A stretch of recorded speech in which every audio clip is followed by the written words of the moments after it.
Okay, everyone. Welcome to the stream. We are very happy to have Magdalena with us today, and she is There we going to go. be presenting for us a really amazing webinar here. She's going to be talking about character texturing with Substance. Magdalena, thank you so much for joining us again. Very, very honored to have you. So, Thank you. Magdalena, let you introduce yourself. Tell us a little bit about who you are, where you work. Hi, I'm Magdalena. I'm working currently at Frame Store in Montreal. I'm a character artist. Before that, I worked in many video game companies and a couple of film studios as well. Okay, very, very awesome. So, Magdalena, so we recently did a blog post on some work that you did. I believe that I think it was you tested some substance source materials on skins. Could you tell us Right? a little bit about that? Sure. So what I did was created a couple of characters. Can they see my screen or Oh, here, let me switch you to your I don't. screen view here. Let me get this set. All right, here we go. So yeah, what I worked on were a couple of characters uh, to test the new materials that are on Substance Source, and this is one of them, the characters.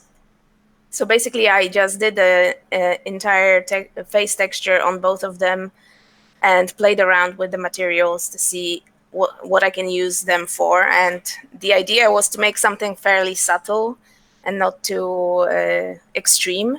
Uh, Pablo was more responsible for an extreme character and a zombie. Oh yeah, I think it was you guys kind of had a team with that, so it was like basically you were kind of focusing on characters specifically, and I think Pablo was more on monster creation stuff. Yes, yes, it was specifically said something subtle. So not a lot of blood. Yeah. Great, great. So overall, the process, how was it? It was quite fun. Yeah, fairly simple. So I basically used my process that I explained a bit during GDC a couple of years ago, just using simple color layers at first, and then just use the new materials in Substance to refine the character on top of the base colors. So my favorite material was definitely the freckles. So I got a bit carried away, but I love the way you can use them both as a freckles, but also as redness on the cheeks. So you can add a bit more variety to your characters. And also the short hair material, which is like the best thing ever. Oh yeah. because because I remember good old days when you had to use textures, projected textures in Photoshop and photographs in order to get like little short hairs without painting them by hand and to get a nice color.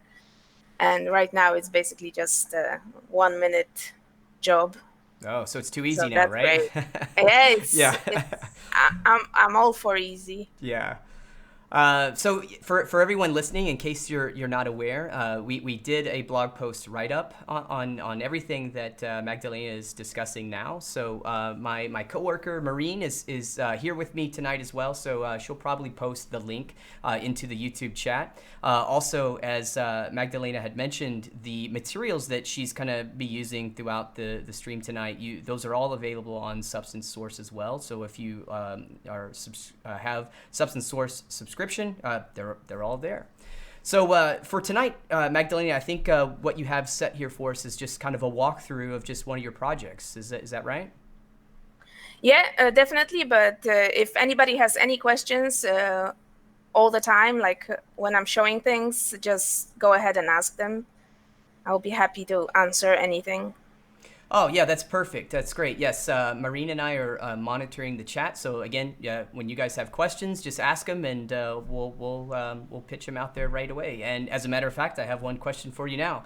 Okay. I guess it's a good place to start as well. So Yeah. the question is there any specific websites you like to go to for reference when texturing? Well, I really like this is a scan data website, which is the Triple Gangers. I think it's a store actually where you can buy scans, but they have a large collection of non-polarized images, so you can quickly look at what the skin looks like without the specularity on it. So Okay, I would great. definitely recommend that. And other than that, I usually just Google. I like to look at a lot of artists who do traditional makeup painting. So I follow quite a few of them on Instagram. When you go to Instagram, there's quite a few VFX makeup artists, Oh, and it's always inspiring to look at their work and what they do with real life brushes. oh yes, yes, definitely. And so, like, do you have like this library of reference that you've been collecting, I guess, over the years, or or do you kind of start fresh with each project? I have some images, but I'm really bad with keeping track of files that I save and stuff like that. So right now I do have a Pinterest board. If you look for for my name, you'll find my Pinterest board very easily. So I have a lot of references of faces over there and some scan data and stuff like that. But most of the time, I just search for what I need at a given time. So I do have a collection of old 3DSK images from way back when we actually used them to texture stuff, to project. Oh, okay, yeah. So using that as not only as reference, but actually, bring that in projection paint within, I guess, Yeah, Painter. yeah. I usually would do that in ZBrush and just with Z Link go between ZBrush and Photoshop. That was my previous method of Oh, okay, texturing. yeah.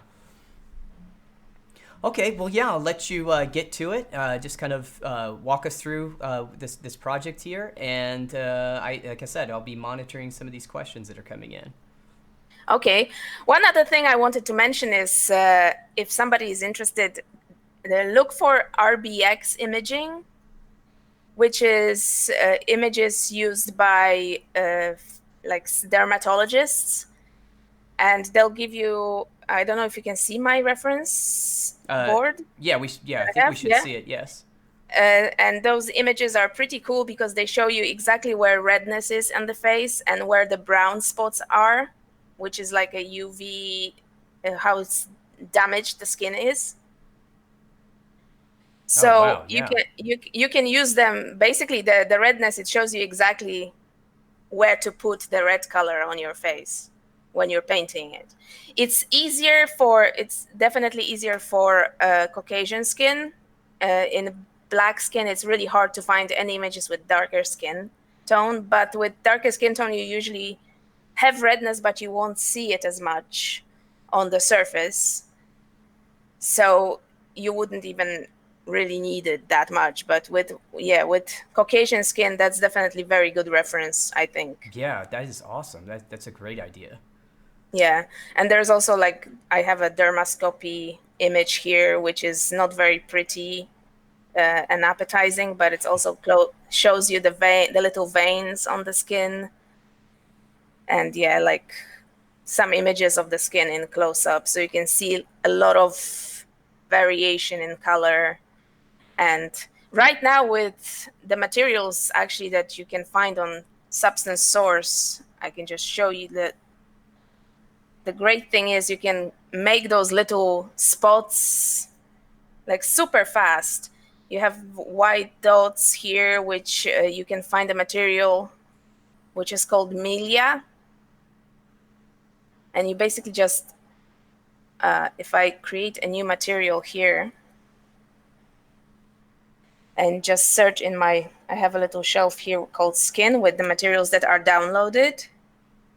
So if I'll just search quickly for this material, it will apply it and it creates like little white dots. And they're more like yellowish in tone, but you can obviously change it in your material properties. And by default, they come in with a little height map. But if you can remove that and just play around with the size of them and the tiling. Change the opacity. So you can use those to add a lot of variety very quickly. And the same with the freckles material, which I used a lot, as you can see on this particular project. If I zoom out, I wanted this character to have a lot of variety on his shoulders and different colors of freckles. And when you zoom close up, it's basically something similar to what you get on real skin. So you can see a little yellows, reds, even greenish tones, and orange. And what I did is I basically layered one after the other copy of this freckles material. And this is what I like to do a lot. And I did it the same way on the face. I just made it red instead of brown in color. So if I go to properties, you can see this is like an orange color. And when you create this material, you can basically play with the size of your freckles. And if you increase the punch up the color variation, you can make it much more visible on the skin. Maybe I'll create a new one so you can see exactly what happens.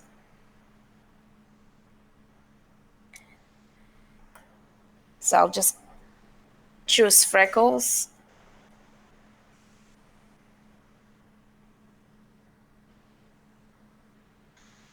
And by default, the tiling is quite high up, so I'll reduce this so you can see them. And they have this orangey color. If I bring up the color variation, they'll be much more visible. And I can change the size of them and play with the granularity. So what I like to do is I'll make a pass like that and then add a mask quickly and just with a simple brush.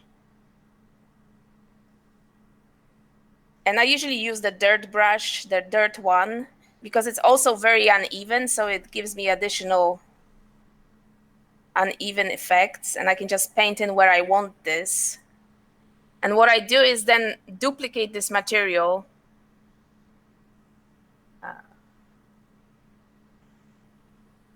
and basically add more variety. Ooh, select the material. I'll just press random, and that will change the position of those dots. So I don't even have to repaint the mask. I can just keep the same mask and just randomize it several times and change the color quickly to have more variety. So that makes painting little stuff like that very quick. And you can do it with very light colors as well on your base. So when you start, instead of just painting in a lot of layers with brushes, you could just use those materials very fast. So as you can see, for my base colors, if I take away those what I call modifiers, which are all those layers of freckles, for my base colors, I don't actually have a lot of colors. I just have a few layers of redness and yellow tones and some green veins. But the rest is basically just those modifiers. I hope that's clear. Yeah. So, Magdalena, some questions coming in. Sure. There's, sure. kind of to go back just a little bit. You had mentioned, working with ZBrush and things like that. Do you bake mats from ZBrush? Like for your character, are you, I guess, sculpting any high frequency detail and then baking that as like a normal or displacement and bringing that into Painter, or are you like using Painter to do a lot of that high detail? How does that work for you? I basically do both. So the first thing I do is always I make a layer of high frequency detail, but which is not too detailed. So when I take off the base colors, as you can see, so this is as far as I'll go. Like I have a few details here, some simple wrinkles, but one thing I really don't like to do is pores in ZBrush. I'm not a fan of doing it. I think it's boring. I know that a lot of people like detailing stuff, but I like big forms, and the tiny detail is just dull to me. So I'd Oh, rather okay. just use a map to do that. Yeah. So I put some, so you can break up the form a bit, but not too much. And then I'll use, if I'm going, for example, into a marmoset toolbag, I'll usually make a small map which is tiled across the whole face and with tiny pores. So I'm not bothered with having them in the base mesh. And what I'll do is, it's funny, I always bake my normal map in ZBrush. The other maps I bake in Substance Painter, but my normal map, I like the ZBrush normal map because I feel it's way more subtle than all the other normal maps. It's as if it doesn't bake the base level, like level 1. It doesn't have the big detail information in it. And also it doesn't have anything that I have to paint out, like problems around the mouth area where the mouth is closed. So I just always use the ZBrush map. And then I bake my maps in Substance Painter using the ZBrush map. Ah, that's Not interesting. not Yeah. the high-res model. Oh, I see. Yeah, yeah. Well, So it's that's, good way to work. Yeah, it's yeah, totally I think fine. it Yeah, works yeah. fast. I don't even have to bother with exporting the high-res model. Yeah, I mean that's just one of the things that's nice about Substance Painter is like I always try to tell people there's not a right way. Like it's your way, you know. Like Yeah, what works for exactly. you and what's best is that's the right way. Yeah, so a couple other questions coming in as well that are, I Sure. guess, also related to your UV layout. There were some questions on that, but so one thing here: do you have any problem with like visible seams? And I guess in a way, with that, talking about seams and UV layouts, are you using UDIMs at all, or how does your UVs No work? UDIMs. No, for this, for personal projects, I really don't want to go into UDIMs. I'm too lazy. I'd rather just do a quick breakout. So as you can see, the layout is very simple. It's just one, for this character, I just use a one 4K map. And what I did is I made sure that my face is bigger than the rest. So basically, the face gets the most detail. You will see seams when you're working, but you can paint them out very quickly. So if you're using procedural materials, obviously seams will appear if you're using something like clouds, but with the paint modifier, you can quickly just paint them out. So that's not a problem. Do you find using the triplanar projection in Painter helps with that as well, since you're using a lot of procedural materials? Be honest, I don't use it. Oh, okay. Yeah. But I guess it's just being used to one thing and not actually trying much. Yeah, yeah, yeah, yeah, yeah. I'm not adventurous. Oh, I just, if I find something is working, it just, yeah, I'll just go with it. yeah. So another question was about lip detailing with source, and the question was just, can you ask her about that? So I guess for the lips, were you using like some of the skin source materials, or how's that Uh, working? do you mean like the normal map detail, or I suppose so. The question that I had that I'm seeing here that's coming into me was just, can you ask her about the lip detailing with source? So yeah, I'm thinking maybe I just some of the, I guess the detail, the normal detail, maybe some of the displacement. yeah, I didn't do anything actually. When it comes to displacement and detail, I just left it as is. Oh, okay. Yeah, I don't find the need to have anything more, but I'm not doing a super close up redder of the lips either, so I wanted the character to be shown like this at a distance, so I'm not worried about the tiny details on the lips. I don't think you need much more than this. And with the texture and color variation on it, I don't think you need Oh yeah. additional So detail. yeah. So to confirm, it was normal map. It looks like. So okay. Yeah, Yeah. it is in the normal map in Z, sculpted in ZBrush. Yeah. Oh, okay. Well, I'll tell you what. I have a question myself. Sure. I guess real quick. So just going back to your UV layout, I see your face, and I see that you have like the nose kind of broken out onto its own Yeah. UV shell. And I was just wondering, like, your kind of thought process on that. I did a character myself a while back, and to get more texel density, I broke the ears off, kind of like you did. But then I ended Mm. up struggling with seams with that. Like in your setup here, how does that work for you? It seems to work fine. I don't have any issues. I always break the nose off because I just wanted to not to stretch too much, especially with a huge nose like his. Yeah. Otherwise, you get like a lot of stretching over here around the tip of the nose, and that's the area that you really see, especially with like a big nose like his. You can see the nose takes up a lot of the face and Yeah. Your eye draws goes right to it. attention. Yeah. Yeah, exactly. Okay, cool. So another question was, what is your usual renderer when you work on characters in Painter? Like, are you using like V-Ray, Octane? You had mentioned Marmoset. Like, Marmoset is what I use the most at present at home in my personal projects. I just been spoiled by Marmoset, I think, because real time is just so much faster, and I really don't like to wait anymore. I used to render a lot in V-Ray, but yeah, nowadays I find that real time is just instant feedback. And with Substance, I really love that you can export the textures and instantly they update in the engine. oh yeah, exactly. Yeah, So it's like constant. I don't have to wait for the renderer. yeah. So you can export and just tab over, and it's updated and ready to go. Yeah, basically. Yeah, And you can change the lights quickly. And yeah. yeah, it's just, yeah, I think I've been spoiled by Um, real time. yeah. So another question is it best not to mirror the character? So are you working with mirror UVs right now, or wasn't sure? I Doesn't don't look like it. really. Yeah. No, no. I never do because I really don't like to sculpt my character in symmetry, like complete symmetry. This Yeah. guy is fairly symmetrical, but for the face, for example, I tend to keep the eyes symmetrical as long as I can. But when I sculpt, I like the face to be completely asymmetrical. Otherwise, like I move the nose slightly to the side because it gives character to the character. And Yeah. also with textures, I don't want both sides to be exactly the same.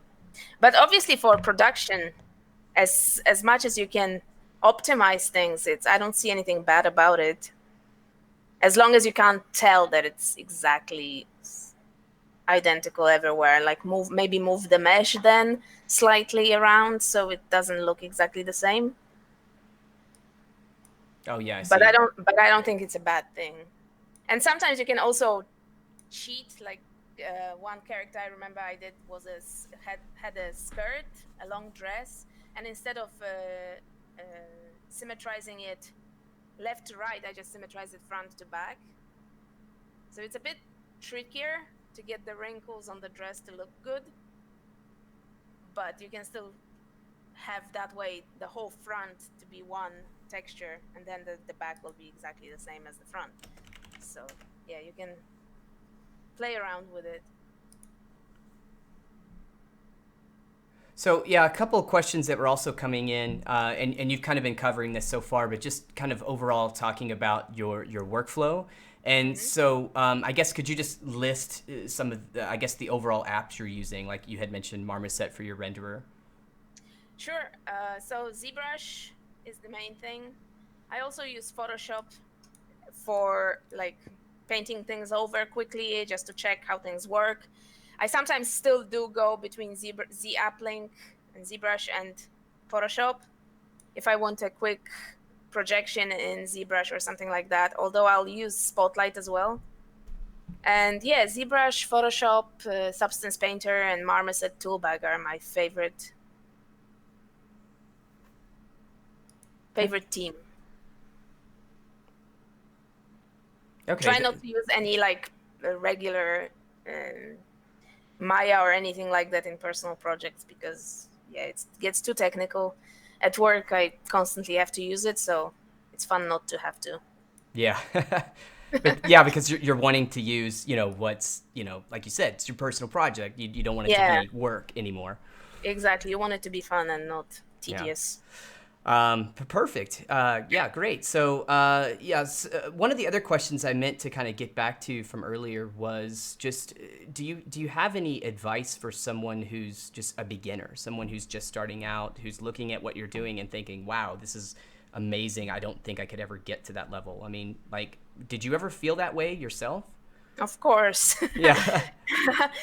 Yeah, yeah. Well, in the old days, we had forums, which I guess nowadays, I don't know what the equivalent would be. Maybe some of those servers that some people meet up on, just have other people to tell you what's wrong and listen to criticism and try to talk to other artists and see what they think about your work.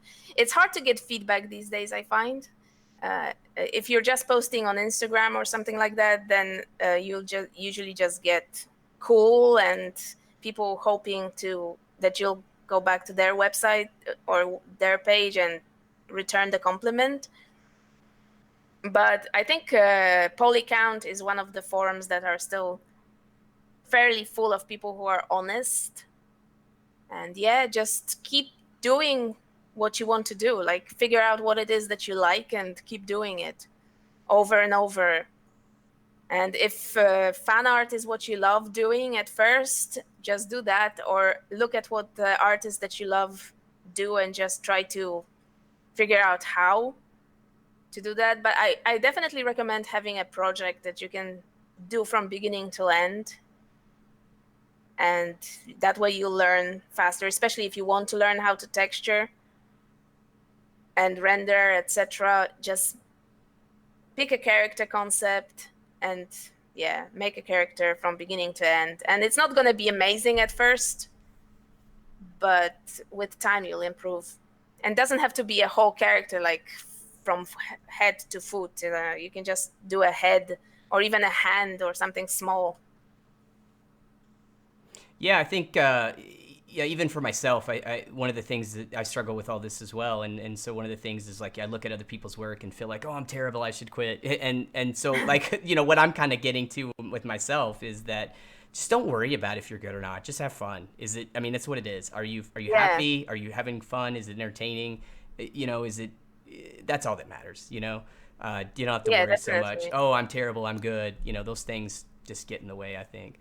I But mean, I understand if you're like, you know, stressed to get a job and stuff like that, then yeah. it gets harder. But if that's not something you're worried about, then just, yeah, just have fun. Yeah, and like these days, there's like you said, there's so many great, communities. Like Polycount's a good one. Like I remember when I started 3D, like I literally was like buying VHS tapes on Oh yeah. how to model a finger. So it was like, so I was watching tutorials on a VHS tape. So it was like, now it's a lot Yeah, easier with YouTube and everything. yeah. But yeah, just another question that came in that's people are asking is, can you show the wireframe? The wrinkles are really tight. Like, looks like how did she unwrap, and can we see it in wireframe? Uh, Yeah, sure. Wireframe. So it's not super light, but yeah, it's not very heavy either, I don't think. It's like maybe level 2 or 3 of subdivisions. I think it's level 2. No, it's level 3 yeah. subdivision. And you said you were using ZBrush. Do you just export that as OBJ, or are you using the FBX exporter I from? always use the FBX, so I'll export it to another app and put it together into an FBX file. So I have the same, so proper material names on each piece. So you can see I have the horn, the head, the jewelry, and yeah, the jewelry is like really messy. That's actually out of ZBrush, just decimated. But the head, I'm trying to have it clean. And yeah, I always like to export as an FBX. Yeah, yeah, I like the FBX export as well. It's pretty good. Yeah, it's very cool because you have very clear organization of the files. So Yeah, so again, some of these more questions about how did you unwrap, and like you said, you're using ZBrush. So are you just using ZBrush Master then to yeah, create UV these? Master, Okay. yes. Yes. And then sometimes I'll go back, I'll use it and then go back into Maya, for example, and clean it up. And yeah, sometimes with this guy, actually, I just used a base mesh and just relax the UVs later. So it had proper UVs already. Hope that helps. Oh yeah, it's great. A lot of really nice questions coming in. It's awesome when everybody's they're very active in the chat and asking some Yeah, great definitely. questions. Yeah. Yeah. So one other question I saw that was coming in as well was, do you? I think you may have touched on this a bit earlier. Are you hand painting any of the pores, or I don't? I think you said you were not doing that. In ZBrush or in I guess Substance? I guess in Substance Painter or ZBrush, really. Yeah. Do you? In Substance Painter, I did use some materials. This file actually doesn't have it, but I'll show you what I did. I'll just turn off the wireframe. So yeah, I don't do a lot of pores in ZBrush because I don't enjoy it. But in Substance, I use some of the materials that were made with XYZ textures, I think, that you can also download. So I'll just make a new material, and I have a bunch of them downloaded here, like human neck, human female skin, etc. Yeah, some of them have already SSS on them and a lot of layers.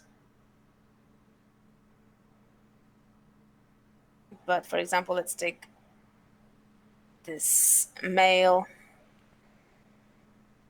40-year-old male skin. And I'll basically just apply this to the model, play around with the tiling.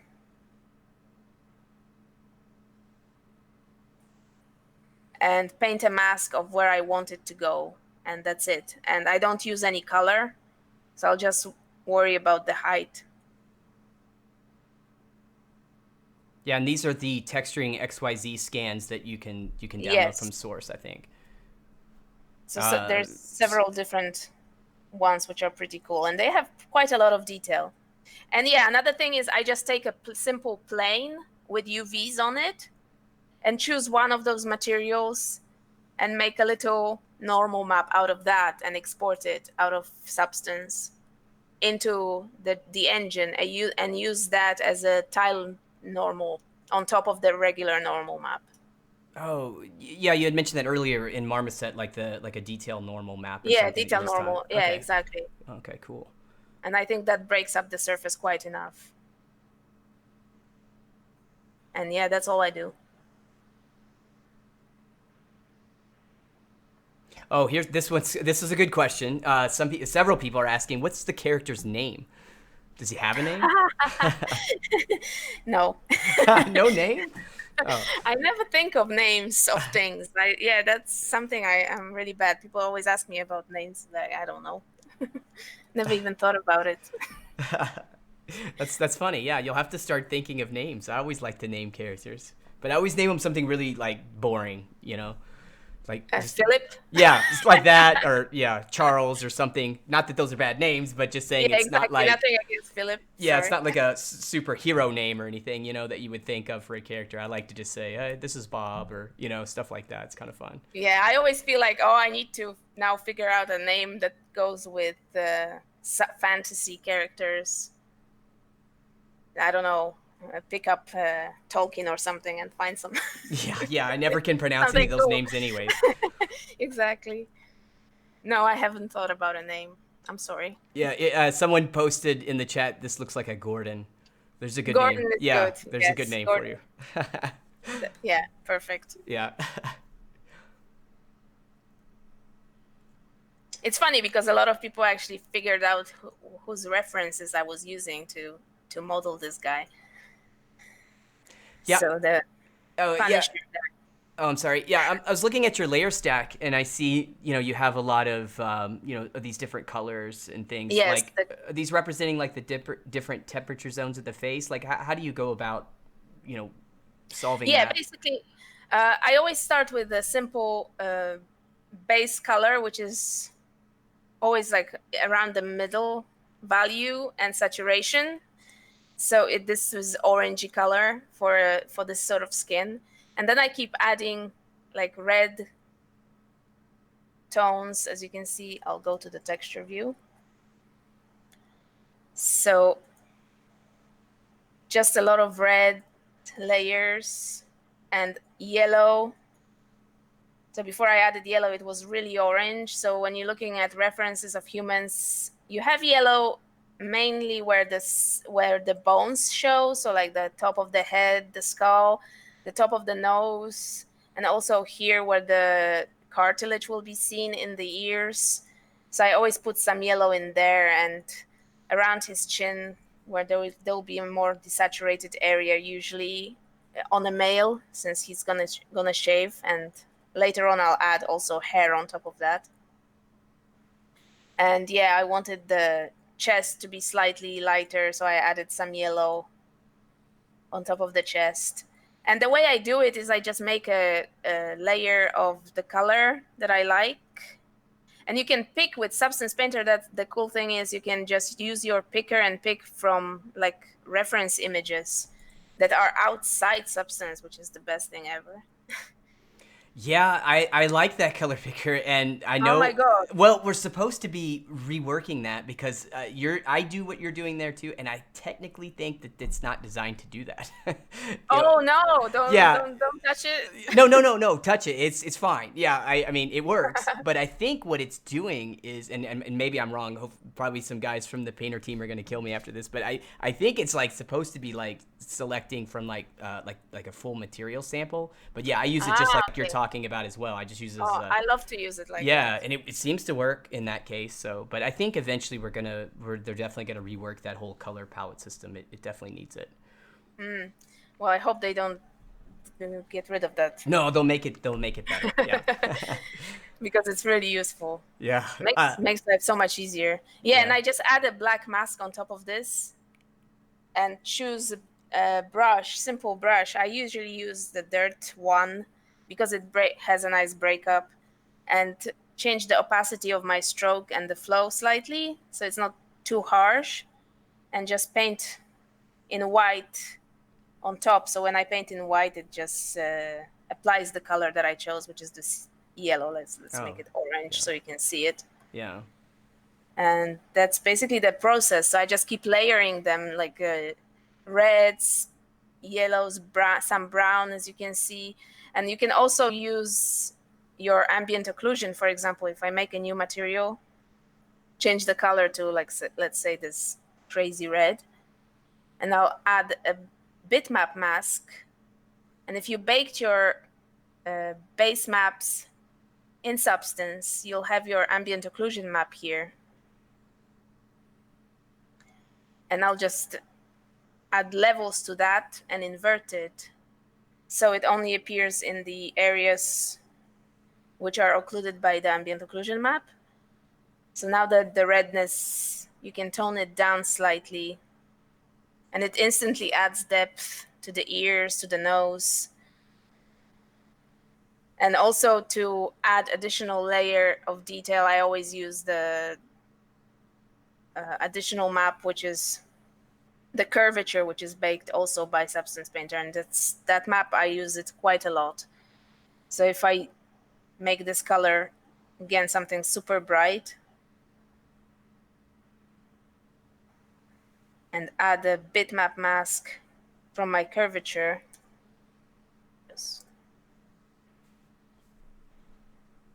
it gives me basically the details, highlights all the details that are baked in the normal map. And I'll just invert this, add levels to it and invert it. And that way I have the cavity map, which I can quickly use to add additional detail. Yeah, it's super nice. So yeah, that's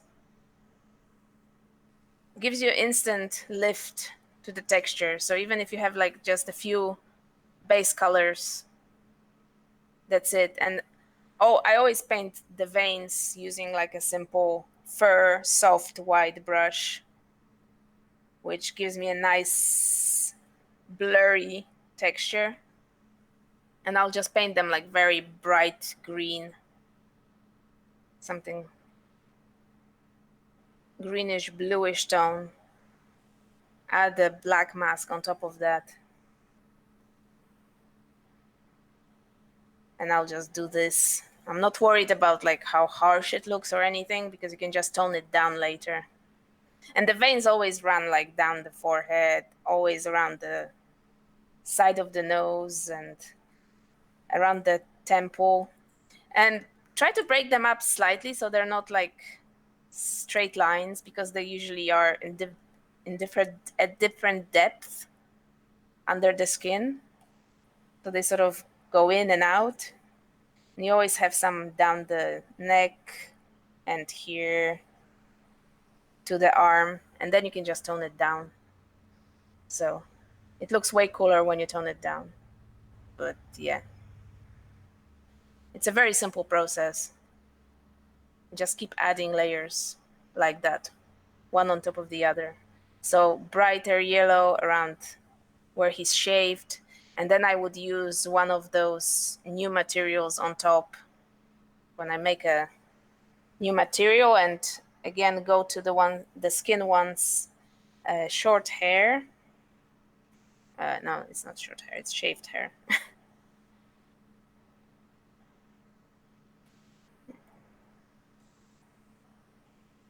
Shaved hair material, which like at first when you apply it you don't really see much because of the tiling. And I find, yeah, it's probably a bit slow. And you can see those hairs, and it also has like pretty cool color already. So it gives you the base skin color that you can choose.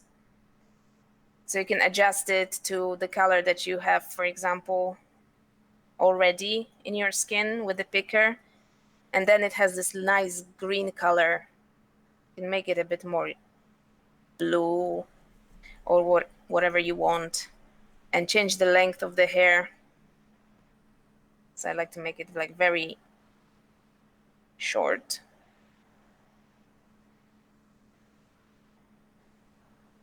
And the cool thing is also you can play around with the rotation of this. So I would apply several of those layers and then just mask them out with a black mask where I want them to go. So I would have one layer on the chin. And because of my UVs, I have a bigger UVs for the head here, and you can see clearly that I need another separate layer because of that, because the size changes. So I would just duplicate this layer and change the size and cheat that way.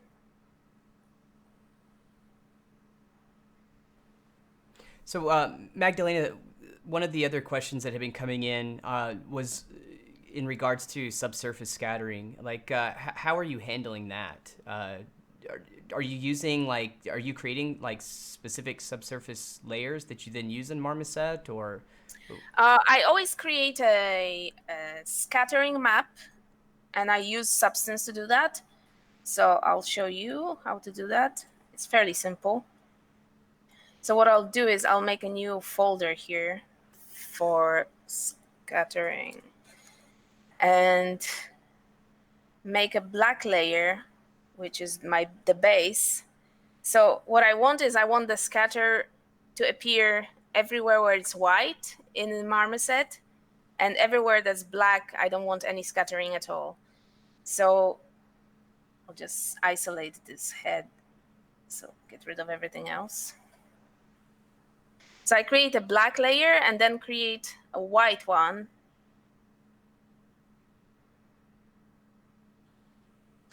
And yeah, at this point you can just use a regular black mask and to paint out what you don't want. But the better way is to use a bitmap mask. And you can use the thickness map.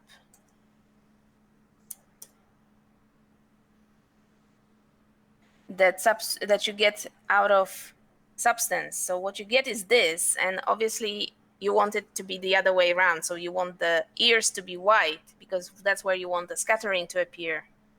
So what I'll do is I'll use this and again add levels to this, invert it, and just play with my levels so I get rid of most of the grays.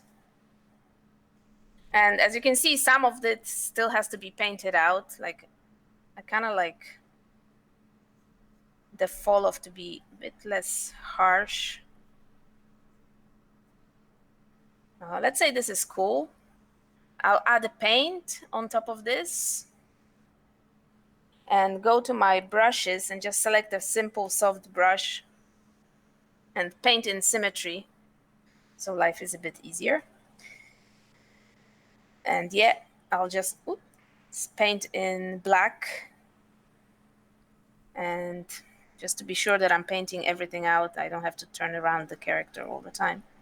I'll just paint in 2D view. And just paint out everything that I don't want. And so this layer, are you doing this on? I guess it's a fill. Are you doing this just on like a base color channel, or Yes, I just use this as a base color channel, and then I export it as a color map. So just Okay. make sure that you put it in another folder than your color map, so you don't override it. Okay. Yeah. But yeah, that's what I do, and then you can always import it into Substance Painter if you want to test it. Or as you can see, I have scattering already on here, so it's turned on anyway. So are you using the subsurface scattering inside Painter to kind of help you gauge this a little, or do you just just visualize it through the map that you're painting? I usually visualize it just through the mask, like black and white. Like I know that this is what I want, the fall off that I want, and that's what I'm worried about. And just export it as a color map. Yeah. So another question that came in that's pretty interesting is how do you balance the color variations on the face for different styles? Like, for example, like say realistic versus stylized character. What do you mean balance? I guess what they're saying is, I don't know, like maybe like if you're doing like different color variations, do you have different styles for like, okay, this is realistic, so I kind of follow this set of procedures versus something that's more stylized? Do you take a different route? I don't think I would do a different thing. I would just not put as many details on the stylized character. So it depends on the concept of the character. If like on a stylized, you would probably just have simple colors most of the time. Yeah, Or like if it's something like Blizzard style, then you would probably just have a lot of gradients and also details from the normal map on the edges and stuff like that. But if for skin, you would probably just have simpler skin without all the tiny noise and detail. But I would still paint it the same way. I would still use the same layers and masks. yeah, like with the stylized, you're just trying to capture the essence of it more versus painting a lot of like you said, high frequency detail and all that for something that's more realistic. Yeah. Oh, here's a good question. Something we haven't really even covered yet. How do you paint your roughness slash gloss map? I guess you're using metallic roughness so far, right? Yes. Like how? Yeah. How do you work on the roughness? So I work on it separately. I work on it in black and white. So normally when I work on the model, what I have is a layer. I just make one layer at the very bottom of my stack, like this one. Simple color, and I just turn everything off except for the roughness. By the way, if you alt click on the one of those buttons, it turns everything else off, which I discovered recently. I was like, oh No. my god. We just added it. It's like finally. I think people were asking for that for quite some time, but yeah, it's amazing. It's genius. Yeah, so basically what I do is I have this layer on. So I always paint without any roughness, and then I can always check it with like some of it. But then if I want to paint the roughness map, I just make another, oh, I actually have it here. I make another folder, which I keep on normal and in black and white. And if I go, for example, to my mask,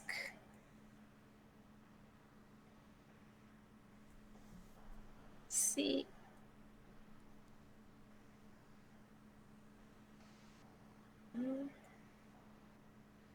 so basically what I do is I paint on a black layer. I figure out the base color, which I want the specularity to be at. So like I'll create a new layer and turn everything other than roughness off and decide what my base will be. So I usually put it at around 0.6. So that will be the base skin sort of reflectivity. And then I'll just paint, make another layer with white, add a mask to that, black mask, and just paint with a brush. And again, I'll make sure that I just have roughness on. So if I paint, I'll just paint roughness on. So the whiter it will get, the more reflective it will be. So then I use different like speckled brushes to basically add more and more detail. And another thing I like to use is the procedurals, and that can create problems with my textures and UV maps. But for example, you can just, no, let's not do this. You can just add into your roughness, you can just add like a simple procedural material, like clouds.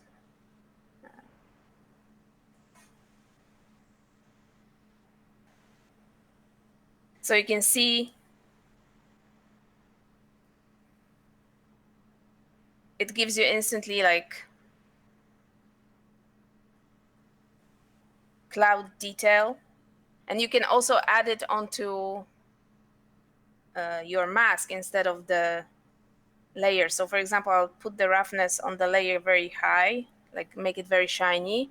And instead of a regular mask, make a bitmap mask and create and use the clouds. Oh yeah, I can't type.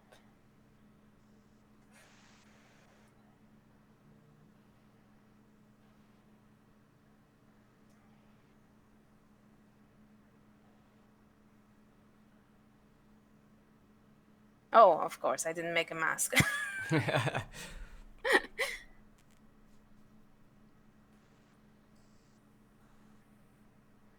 Let's just go down the.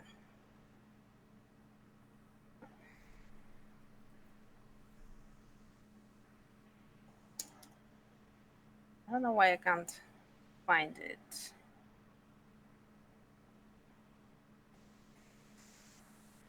Strange. What are you looking for? Is it a baked map? And one of the procedural maps, so it's basically the same one, but I would put it inside the mask instead of inside the material itself. And use a filter to play around with the size of it. And then a paint modifier to basically paint out the problem areas with the tiling that occur. Oh, yeah. I think that was one of the other questions here that came in was, do you use a lot of generators or do you mainly use the brushes for control? It kind of sounds, from what you're explaining, it looks like you kind of have a hybrid approach.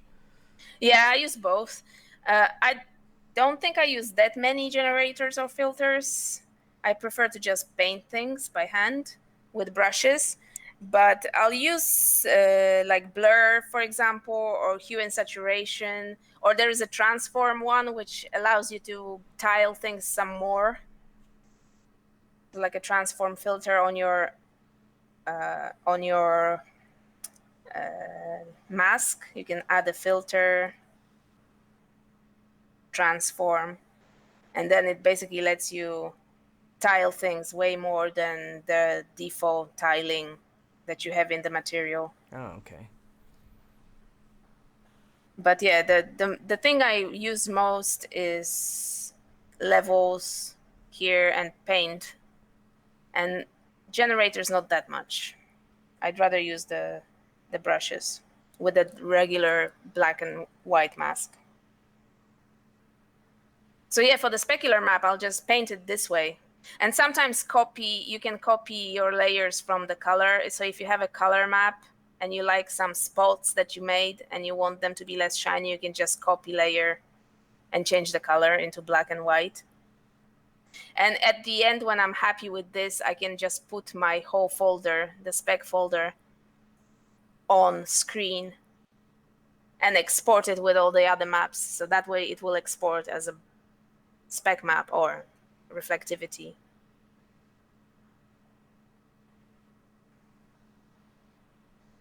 So I do it separately from the colors.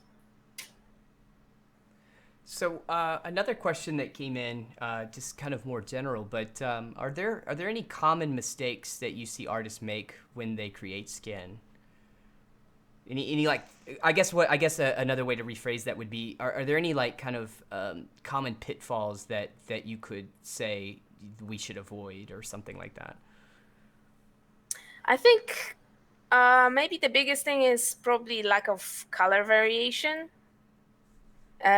Usually there's a lot of artists that just make one base color and then a lot of red around it, and that's basically it. But yeah, if you look at the skin, there is so much of it. There's almost white dots on the skin. There is pink. There is greenish tones. There's purples around the eyes. So yeah, color variation, I would say, is the biggest thing. Oh, And you that's have to have like very subtle color differences yeah. that if you zoom in close up.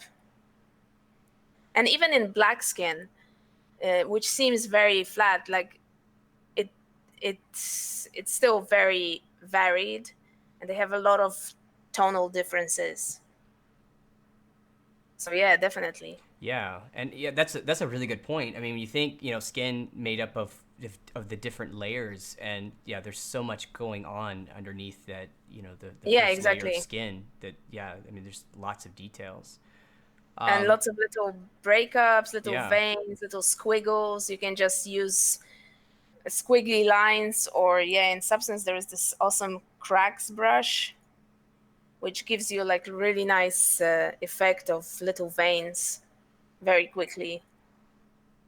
And you can break it up. I'll show you how to do that. I really like that one. So I'll just make a new material, which is bright red, add a simple black mask to this, and just use the cracks brush. So what it does, it gives you this sort of cracked effect. And I'll just go and switch it to black, and that way erase some of them. Oh, yeah, that's awesome. And that way it layers like you. That way you can't tell what it is, because if you just keep it stamped like that, and then you'll instantly know that it's that brush. But you can also use like a dirt brush to erase some of it, so you have more variety. Darker, and it blends nicely with this redness here, so it instantly gives you additional detail. And you can see that here, for example, I use a lot of the cloudy brush to put the purple in. So it's not super amazing from close up, like super tight and detailed. But yeah, when you look at the skin, it's also very full of different colors. I would definitely recommend just looking at pictures of skin in close up. And scans are definitely a great idea. And these images here too, like you can see lots of tiny little squiggles and patches, basically blotches. And this cracks brush would be awesome for those little veins on the eyelids. So yeah, definitely RBX imaging is excellent Yeah, reference. yeah, that's really good. I'm actually gonna write. I'm writing that down for myself.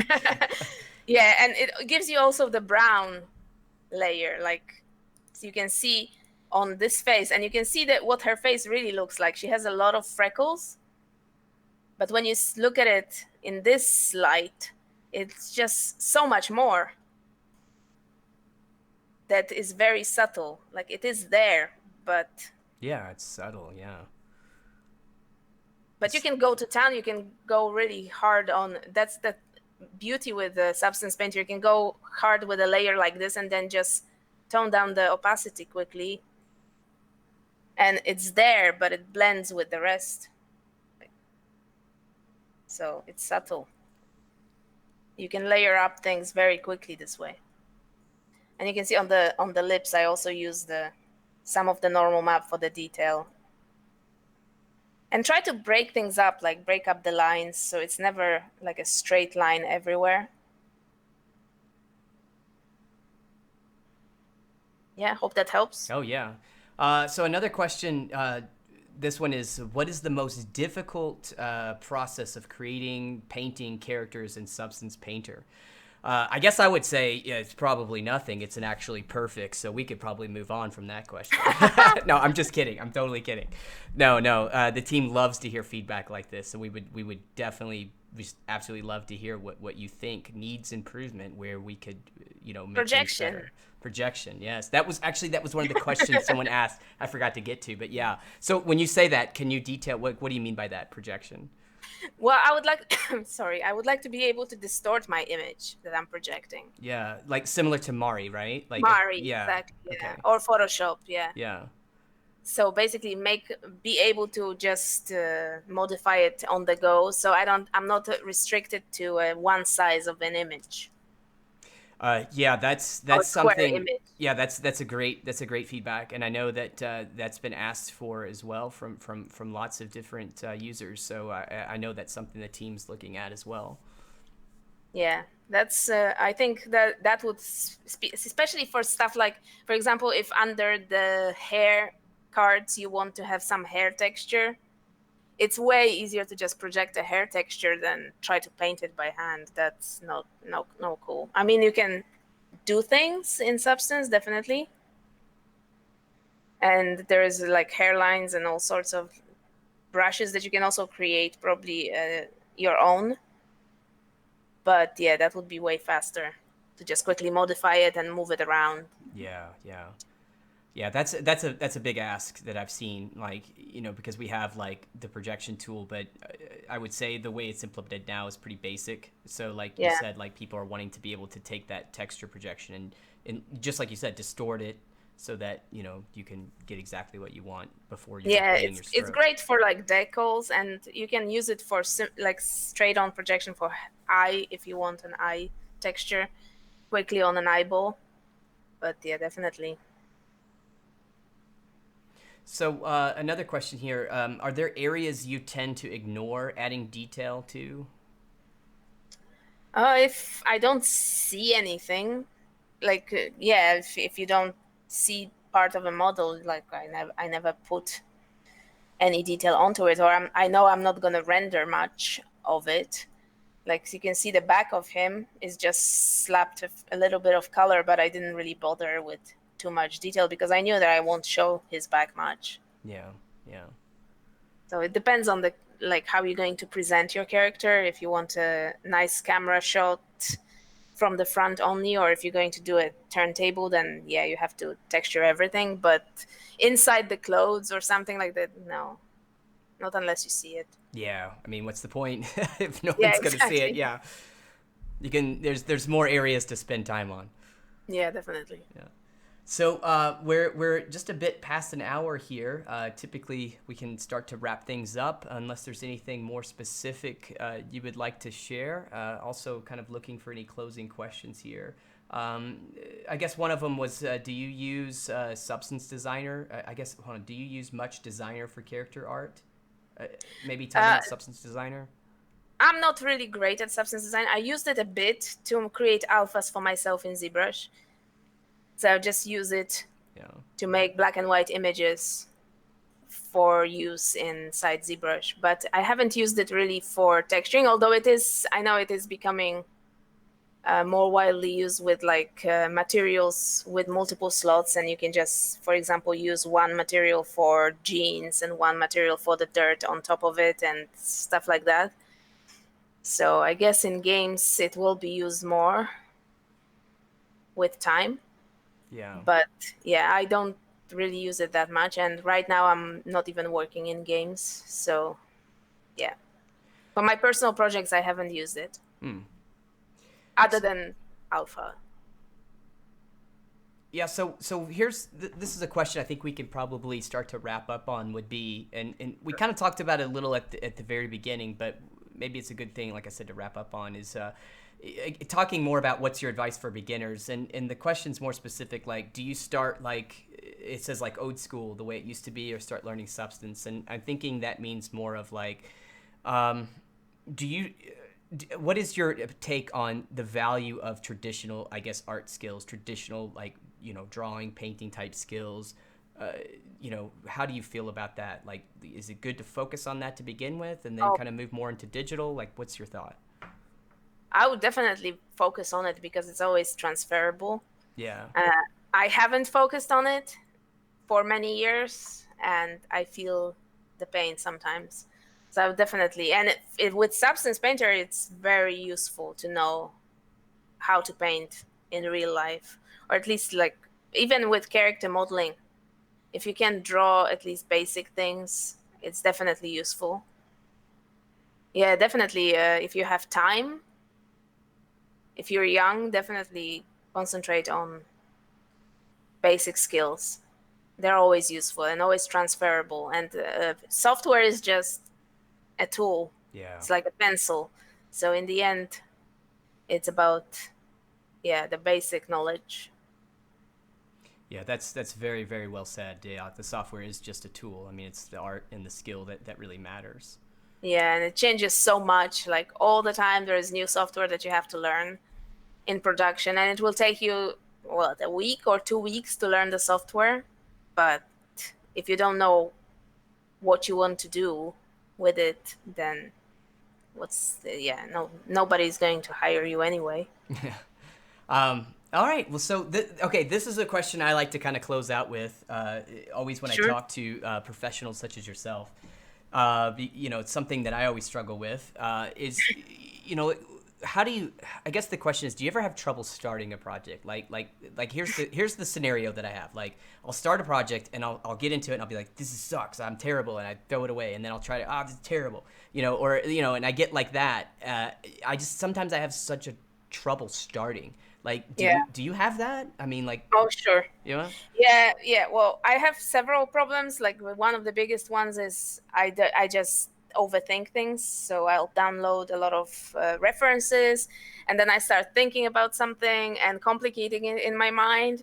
So I'm like, oh, this I have to do this, and I have to do this, and then I have to do this, and then I never start.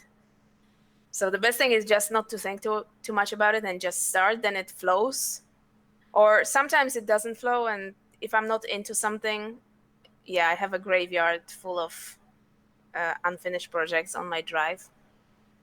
So that's definitely a problem. But for me, the biggest one is not starting because I'm Mm. thinking too hard about what to do. Or I have one idea and I'm like about to start, and then, oh, I like this idea way more. I'll just do this one instead. And then this Yeah. one, and then none of them happen. Yeah, that's I like to ask. That's always good to hear, because I guess I don't know how everybody else in the chat feels, but it's like sometimes you think like, oh, someone who's like super senior, very very very experienced. You just kind of have the thought that, oh, they must sit down and it's so easy and they just do this and it's not a problem. But the more times I ask that, I find that's not the case at all. Like it's Yeah. there's tough. It's a tough path for everybody, and it's just a matter of getting through it. And there's always mountains. Like we climb one mountain and then you see another one. That's basically what it is. Just mountain after Yeah, mountain. yeah, exactly. Yeah. There's never a top, and if you, There's one top, yeah, and then turns out that there's a bigger one on top yeah. That's behind really it. cool. So Well, Magdalena, I'll let you go. I know that your time is valuable. I know you worked a hard day, and then you just so I want to thank you very much for taking your own personal time to sit and talk with me. I greatly enjoyed it. Thanks for the invite. Yeah, it's been awesome to chat with you. I know everyone on the Substance team was very happy to have you check our source files and work Uh, and work with us on this. It was really they're great. pretty awesome and speed up Yeah, life. good. It's great to hear. And Uh, thanks everyone for questions. I like the questions. Yeah, that was very good. Everyone, thank you very much for joining us in the chat. Lots of awesome questions. You guys are all wonderful. We always appreciate the community and everything. Lots of questions were coming in about can we do more of these streams? And as Maureen had posted, we're definitely going to do this. We have lots of plans to do more streams like this and keep pushing the envelope on how we are able to teach Substance and bring more awareness to people. So again, thank you very much, Magdalena. Everyone, thank you. Thank you. Yeah, stay tuned for more streams in the future. Everybody have a good evening, and we will see you next time. Bye bye. Bye.